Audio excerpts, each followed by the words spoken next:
Good afternoon. Meron ba kayong units for rent or for sale lang? Ay, tanong niyo sir kasi may ibang unit owner dito nagpaparenta. Saan ko ba rin tanong? Sige. Doon, huwag ka lang tatalon dito. Pag may kaklase ka doon, sana ganun ka lang. Hey guys, for today, maghahanap tayo ng condo, apartment, or kung ano man na pwedeng lipatan ni Brandon. Brandon is college na kasi at sabi ng mama niya, kailangan na maghanap siya ng pwede niyang tirhan dito malapit sa school. So pinili niya dito sa TIP dahil engineering, one of the best courses daw is engineering dito sa TIP, kaya dito tayo maghahanap dito within the area lang. Tara, samahan niyo kami, let's go! First option natin guys, ito ay parang apartment lang ata, somewhere here. So tingnan natin, kasi again, we're still checking for options. So consider natin yung location, consider natin yung price. Ito yung una nating titingnan guys, may nakalagay na room for rent. So I think apartment lang siya, hindi ko alam kung yun or ito. Brandon, at saka tingnan na natin available rooms, ayun. So sa third floor tayo at saka fifth floor ba yung isa? So to second floor, third floor tayo. Okay, third floor. Ito po yung alam kasi may ano na dito, may titingin ko o may papasok. Okay. Maluwag din naman for isang tao. Anong building to? Yung ano yan, sir, anong nasa station? LRT ba? MRT? Color. Oo, yun po yan.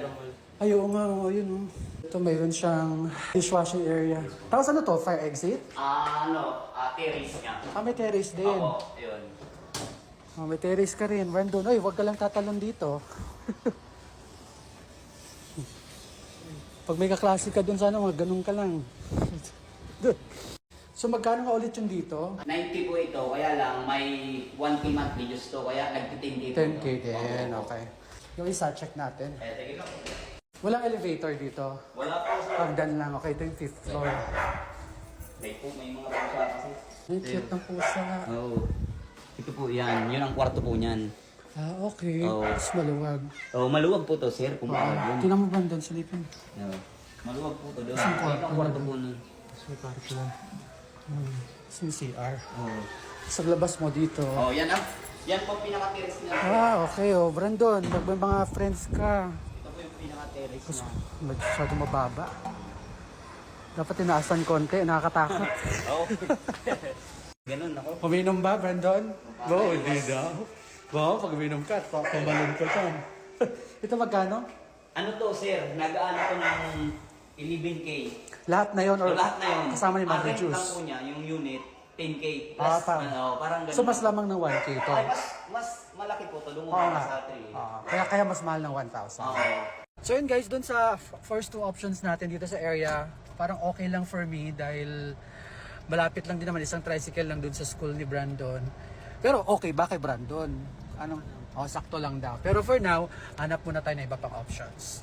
Kasi dito 9,000 or 10,000 at saka 11,000. Yung bigger room 11, yung smaller 10, kasama na yung monthly dues doon. Pero we'll check for other options. Let's go! Ito tayo sa The Orabella, yung next nating titingnan. Let's go! Tingnan natin kung anong vacant dito at kung magkano. Tara, tanong natin sa guard kung saan malalaman na may vacant. Kuya, saan pwede malaman na may vacant na studio units for rent? Ano yan, sir? I-schedule po kayo lang. Pero kung gusto nyo, iwanan nyo ako ng number para patawag. Sige. Studio or one bedroom? Right, kinuha lang yung phone number natin guys kasi bibigay ni guard sa mga may-ari ng units na nagpaparenta. Kasi for schedule daw yung viewing nila. So wait na lang natin yung tawag. For now, we'll move on to the next options. So dito sa 10 Acacia Place, so parang condo din siya here. Tanong tayo kung meron silang for rent. Afternoon. Meron ba kayong units for rent or for sale lang? Ay, tanong niyo sir kasi may ibang unit owner dito nagpaparenta. Saan ko ba rin tanong? Sige. So we'll check the one bedroom. A sample of one bedroom. Ito siya mismo. Pagpasok, ito na to. Yes. Okay. Pagpasok mo, ito na po siya. Alright. And then, we offer kung, syempre, doon sa renta nyo po, hindi siya ganito. Oo, kasi ano na to eh. Wala rin siyang phone, ganyan. countertop. May countertop. May Okay. hanging cabinet. Slow moving yung cabinet natin, smoke ano. Hindi Okay. siya, pag ginanyan mo, bang. Ah, So, then provision for range hood we have also, and provision for lagay ng microwave oven, and also for the fridge. Okay. Yan siya. so as is to? Yes. Okay. High ceiling like this, still the same. Okay. So, ang tiles natin is ganito rin siya. Okay. Provision for aircon, pero makukuha niyo po with aircon na.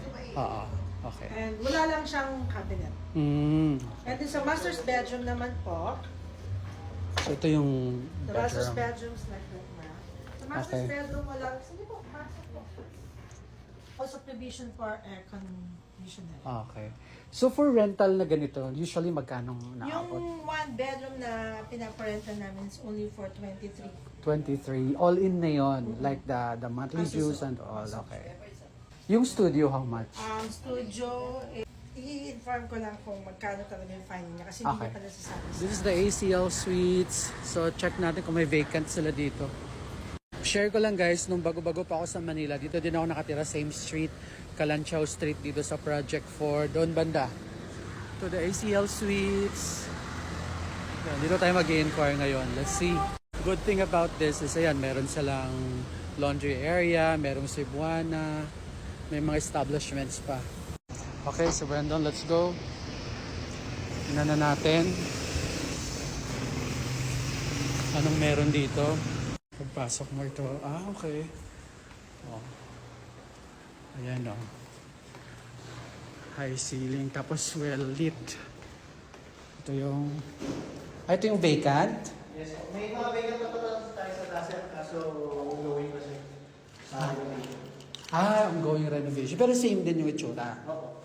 Okay. Ilang room to? 1 bedroom, sir. Lahat ba one bedroom dito?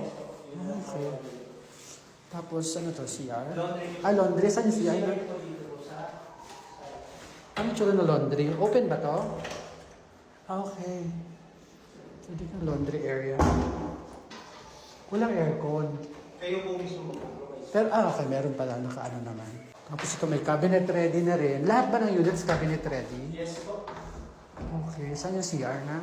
Ito ready na to. Opo, nakalilinisan na lang siya, sir. Ano na lang, really, okay na ba yung painting nito? Ito na siya. Opo.